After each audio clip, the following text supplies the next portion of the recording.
Israel Adesanya is clearly a better fighter than Alex Pereira. But it's also very clear that it doesn't matter. Let me break it down for you.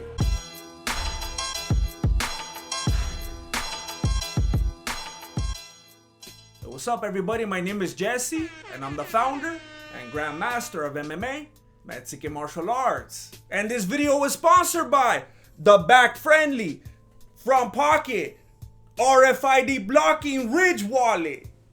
More on that later. So I'm gonna start off this video by showing some love to Israel Adesanya so that I don't get canceled, because Adesanya is actually the very first transracial fighter in UFC history. A lot of people don't know that early in his MMA career, that fool was Chinese. I'm happy when I'm in China. China is my home. This is my home. The spirit of China will always guide me. 黑皮肤，中国心，我是中国人，我是黑龙。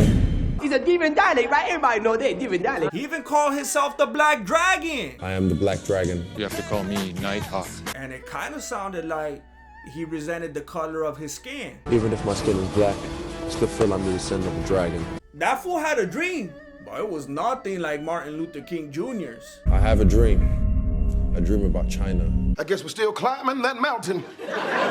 But it's not that surprising, because he went on to explain that his Chinese culture is more important than his race and skin color. People ask, why do I represent China?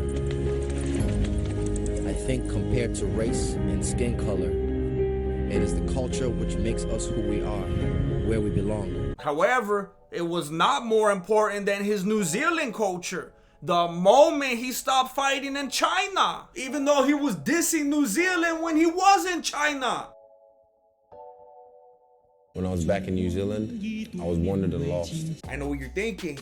You're thinking, maybe that fool was at nuclear weapon point, like Chamoyev. That doesn't explain him continuing the same pattern after leaving China. What about his Brazilian culture when he wanted to act like he could grapple? You know, my jiu-jitsu gets better, my friend. My grab, you know, but it's okay, porra. Or his Nigerian culture, the moment he got to the big stage. I just the last chance in Skatakwata. It's okay, boy.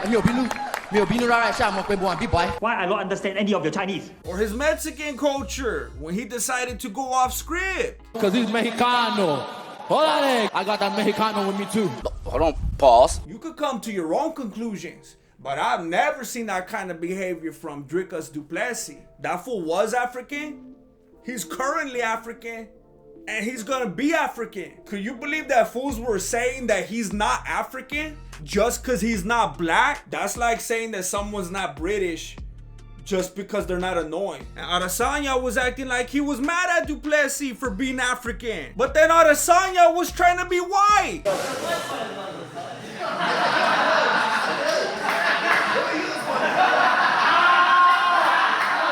This dude's having an identity crisis. He's like Steve Martin in The Jerk. You mean I'm gonna stay this color? I know what you're thinking. Grandmaster, what does any of this have to do with the fight? It's all about Adesanya's instability. The racial dysphoria is just a manifestation of what's really going on right here and right here. He got all upset just because Pereira didn't like his toys. But he shows this kind of behavior all the time. Like when he had to make a big deal out of making Whitaker's nose bleed. Just because he had to sit up in the nosebleeds at UFC 193. And now I made his nose bleed. Imagine if everyone in the nosebleeds was trying to fight just because they don't like their seats. That's foolishness. Then he was calling out people for watching his Instagram stories and then acting like they didn't know him. Boy, you know who I am now. Who cares, fool? You know how many stories I click on by accident? It's always some random fitness model or whatever. It happens. It's annoying. Then he was trying to clap back at people for saying that he doesn't have power. Middleweight. Acting like he doesn't care when people boo him. Let's let him settle.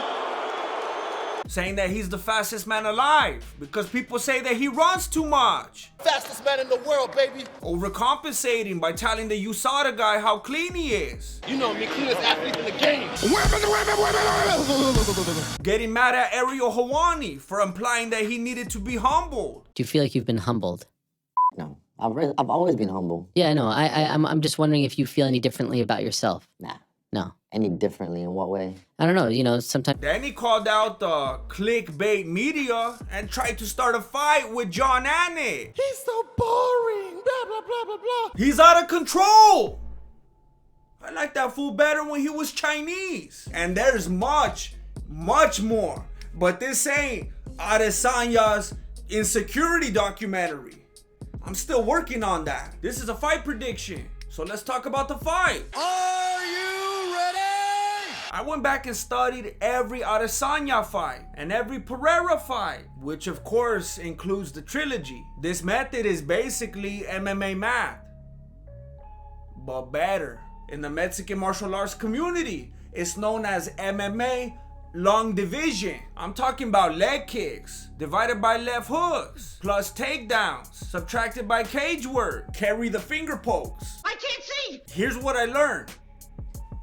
Adesanya is the better fighter, but he can't beat Pereira. He's been the better fighter for all 3 fights and he hasn't beaten. You see, Adesanya was bullied when he was a kid, and when he got into MMA, he got to be the bully. But when Pereira showed up, Adesanya reverted back to the bully. Adesanya never faced anyone in MMA with the height and reach of Pereira. And you already know that size doesn't matter in a real fight. But right now we're talking about rules and referees and prime hydration zones. Adesanya and Pereira are the same height, and Adesanya's reach is actually 1 inch longer, but Adesanya is used to having a significant height and reach advantage, and he capitalizes on that, which is why there are 16 different instances in which he has either poked someone in the eye or come very close. He uses that reach to the fullest so that he could stay at a good kickboxing distance. Or maybe he just likes cheating, because ironically, he's also either grabbed onto the ropes or cage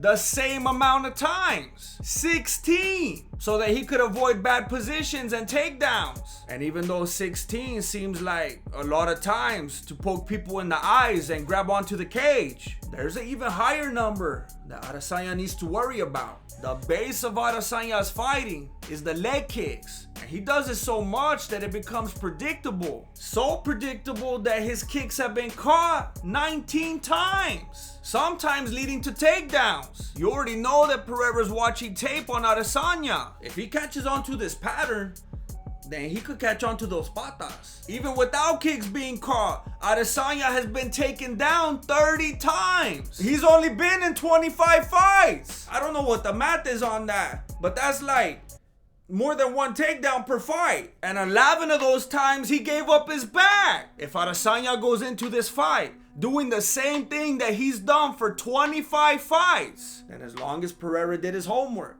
he could take that fool down and choke him out. However, Pereira's brown belt is a joke. His ground game is a joke. And when he fought Marcus Vinicius, the referee had to save him 8 times because he couldn't get off the cage by himself. So even though Adesanya is vulnerable right here, Pereira might pass on it. Another bad habit Adesanya has is leaning his head back, leaving his entire midsection open to strikes and legs open to takedowns. But Pereira doesn't take advantage of those options either. He just doesn't appear to have a good fight IQ. He doesn't defend well. He doesn't throw feints. He's reckless. His style could be summed up in one phrase: Pereira hit hard. And even though Adesanya's grappling is terrible, it's better than Pereira's. And Pereira's already shown to have a lack of heart based on everything that we've seen.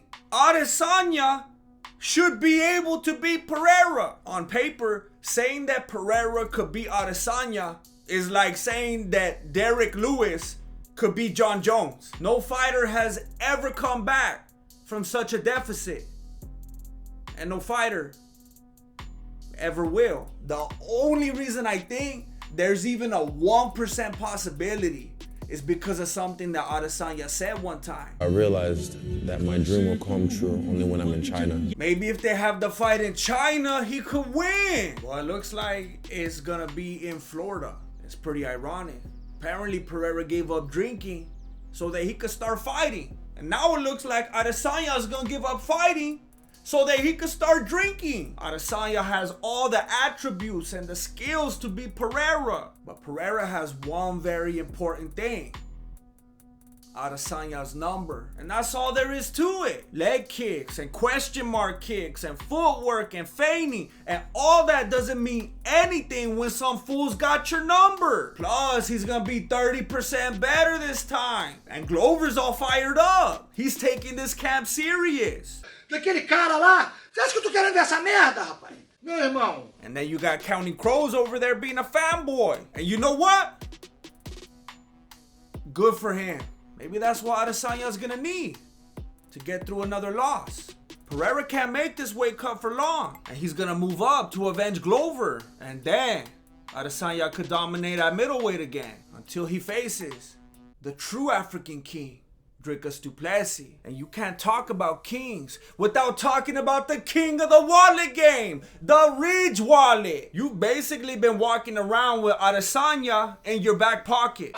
I'm trying to get you on that Pereira level. That power is different. Back pocket wallets leave you vulnerable to pickpockets and back pain. The Ridge Wallet is made to go in your front pocket. Don't be one of those dudes putting a fat leather wallet in your front pocket. That's why they don't let you hold the baby. The Ridge Wallet holds up to 12 cards and your cash. You try walking around with photos and receipts and business cards, you're probably not gonna carry the weight very well. You're gonna be sluggish. You're gonna be breathing with your mouth open. The Ridge Wallet is like the Bruce Lee of wallets because it discards what is useless. Let's be honest.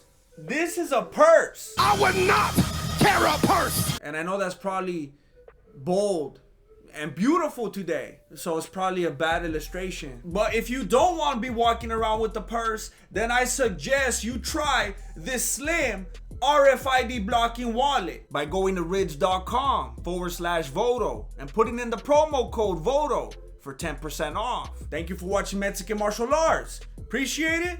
Good looking out. Late.